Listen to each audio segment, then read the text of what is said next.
ദൈവത്തിൻ്റെ പരിശുദ്ധ നാമം വാഴ്ത്തപ്പെടട്ടെ. എല്ലാവർക്കും ക്രിസ്തുവിൽ വന്ദനം അറിയിക്കുന്നു.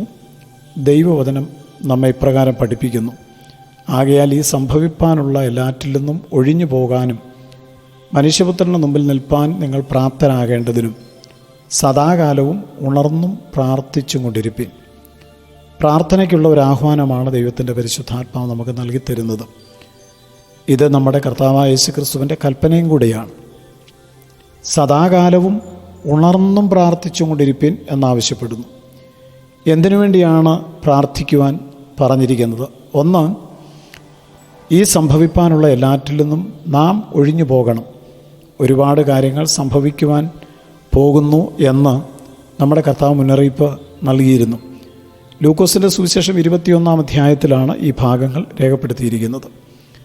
രണ്ടാമതായിട്ട്, മനുഷ്യപുത്രൻ്റെ മുമ്പിൽ നിൽപ്പാൻ നിങ്ങൾ പ്രാപ്തരാകേണ്ടതിന്. ഇത് രണ്ടും വളരെ പ്രധാനപ്പെട്ട കാര്യമാണ്.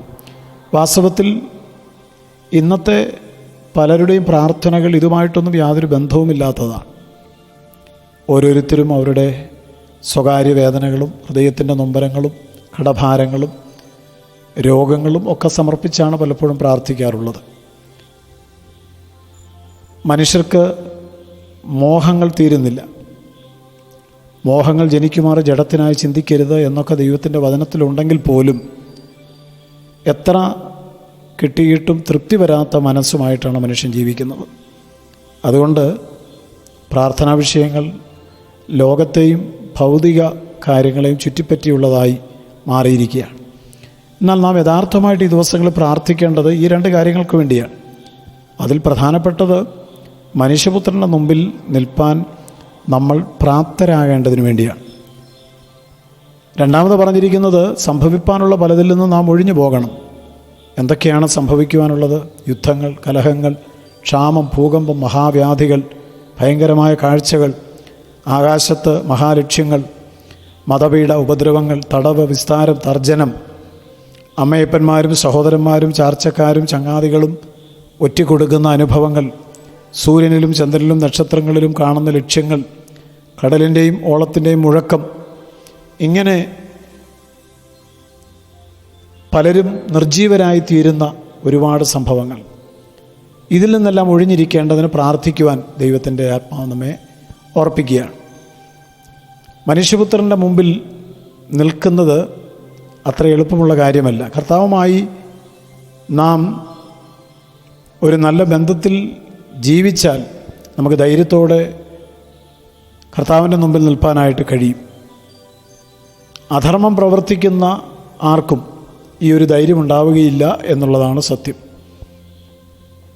കർത്താവേ, കർത്താവേ, ഞങ്ങൾ നിൻ്റെ നാമത്തിൽ ഭൂതങ്ങളെ പുറത്താക്കി രോഗികളെ സൗഖ്യമാക്കി എന്നൊക്കെ പറയുന്നവരോട് യേശു പറയുന്നത്, നിങ്ങൾ അധർമ്മം പ്രവർത്തിക്കുന്നവരാണ്, അതുകൊണ്ട് എന്നെ വിട്ടു പോകുവിനെന്നാണ്.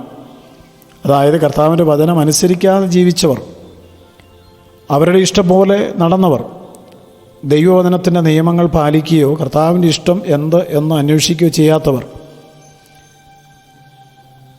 കർത്താവ് അയച്ചില്ലെങ്കിലും കർത്താവിൻ്റെ നാമത്തിൽ സംസാരിക്കുന്നവർ, കർത്താവ് പറയാതെ തന്നെ കർത്താവിൻ്റെ വേല ചെയ്യുന്നവർ പോലും ഈ കൂട്ടത്തിൽ പെടാം.